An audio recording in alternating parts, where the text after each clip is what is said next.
Welcome back to Discovery Lab Online. Today, we're going to start with a quiz question, and that is, why do we celebrate Cinco de Mayo? Really quick, if you think you know, pause the video and leave a comment with your answer. If you said it's because we're celebrating Mexico's independence, nope, that's actually celebrated on September 16th. If you said it's because we're celebrating the anniversary of the Battle of Puebla, the 1862 conflict between Mexico and France, well, you're definitely closer, but that's still not the full answer. Yes, Cinco de Mayo is a holiday in remembrance of the Battle of Puebla. But the reason why we in the US celebrate it is not as simple as that. In fact, today more people observe Cinco de Mayo in the United States than in Mexico, the country where it started. So, why do we in the US celebrate a small, relatively obscure battle that happened in Mexico over 150 years ago? Well, to understand that, you need to understand a thing or two about the history of Mexican American heritage in the United States. But before we get to that, first with the battle. In 1861, after the Mexican War of Reform, Mexico was in a bad financial situation. The president of Mexico, Benito Juarez, had announced that Mexico would stop paying interest on foreign debts for 2 years. Spain, France, and the United Kingdom were definitely not happy about this development, and in 1861 they invaded and took control of Veracruz, Mexico's most important port.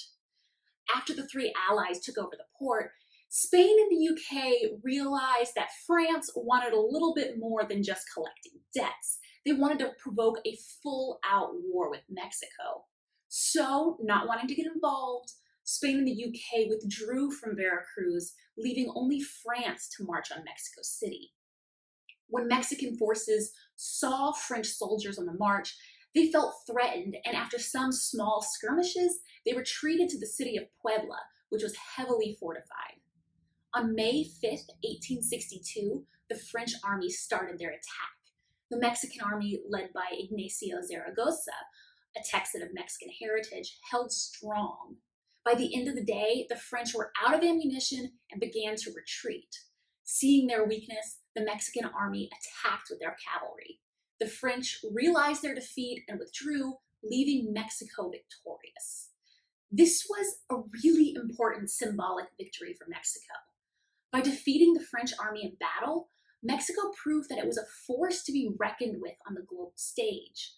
Ultimately, Mexico went on to lose this war with France, and France eventually took Mexico City, with Napoleon III creating a puppet regime in Mexico led by Maximilian I.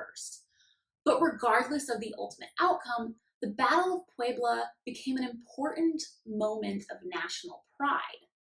After the victory of the battle, Spanish-language newspapers in the United States worked together to raise funds for the Mexican army and to memorialize their victory. In 1863, Cinco de Mayo was made a celebration in the city of Los Angeles, California. These celebrations soon spread to other Mexican-American communities in the United States. The news about the Mexican victory got tied to another major war happening at the same time, the American Civil War. Mexican-American newspapers talked about the two events as two interrelated battles for freedom and independence from tyranny.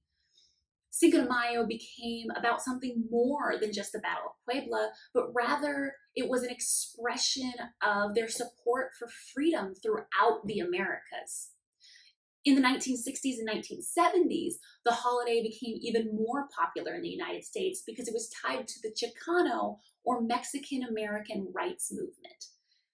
The Chicano movement was developed alongside the civil rights movement, and it sought to create a sense of identity among Mexican Americans in the United States as a way to achieve group solidarity in order to implement social change. They used different cultural experiences like festivals, dances, types of music, and food as a way to revitalize a Mexican-American culture in order to fight back against oppression. Group leaders started emphasizing Cinco de Mayo because it was an example of the Mexican army overcoming all odds to defeat an oppressive force. During the 1980s and 1990s, some marketers saw an opportunity in festivals like Cinco de Mayo, and the holiday became commercialized by beer companies like Modelo and Dos Equis. Because of this widespread commercialization, a lot of Americans, especially those without Mexican heritage, now celebrate Cinco de Mayo as an excuse to get margaritas and eat tacos and maybe take a swing at a piñata. But it's an important holiday to understand. Even though it was originally a small scale celebration meant to commemorate the Battle of Puebla, it became something much larger, a celebration of Mexican American heritage in the United States. All right, that's all I have for you today. Remember to like and subscribe, and if you have any suggestions for future topics, leave them in the comments below or send them to questions@fwmsh.org. Thanks for watching.